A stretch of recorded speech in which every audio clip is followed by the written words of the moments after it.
Democrats. I am fascinated by the question of what happens after Trump. What happens to Democrats? What happens to Republicans? The president is obviously term limited. There's been a lot of speculation already about who will be the next GOP frontrunner and about how the MAGA movement survives after Trump is out of office. Let's take a listen to a final portion of our interview. The future of the Republican Party. Look, I watched you on all of your campaigns pull together, especially in this last one, an unprecedented coalition to win the presidency. You brought in so many new voters to the Republican Party. You chipped away at some of the core bases of the Democratic Party. Is there anyone else in the GOP that can energize the coalition the way you did? I hope so. I don't know. You never know until they're tested. You know, it's like you jump in the water, you can swim or you can't. Some people can swim and some people can't.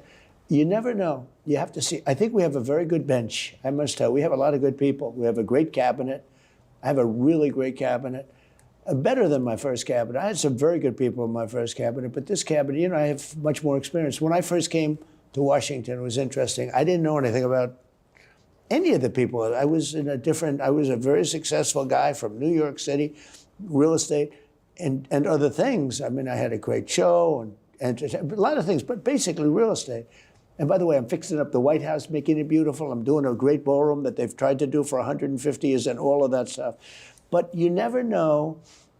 Your question's such an interesting question. You never really know until they get tested. I hope so. I mean, Marc, whether you agree with him, you disagree with him, you like him, you don't like him, he has completely changed the Republican Party. I mean, even the policy stuff that we're talking about now, we would never be talking about under another Republican president. What happens from here?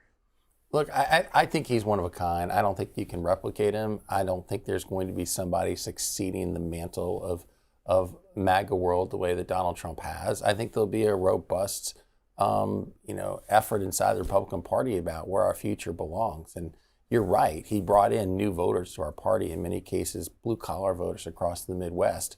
But you know, all the times that I traveled on the campaign in 2016 and 2020 and probably attended 100 rallies altogether, I never heard those voters, plea to say, you know what, I really hope America has more state-owned enterprises.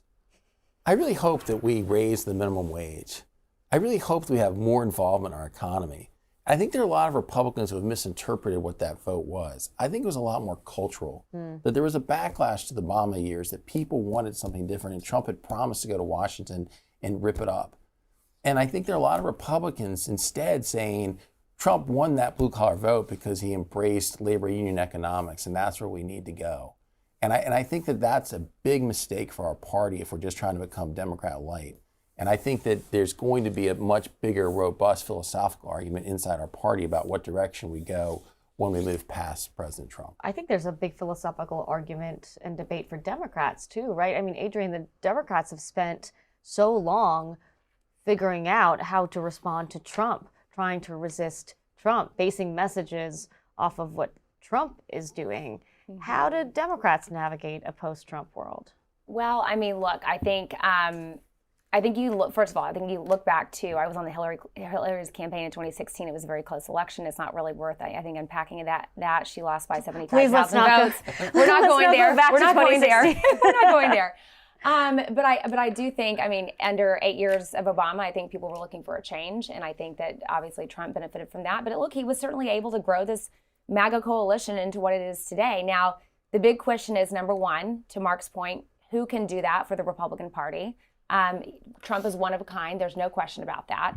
Number two, how do Democrats seize on that? I think we were given a roadmap just a few weeks ago in the 2025 sort of off-year elections, we call them, the New Jersey's governor's race and Virginia governor's race, and some of the Pennsylvania Supreme Court race and some of the other down ballot races.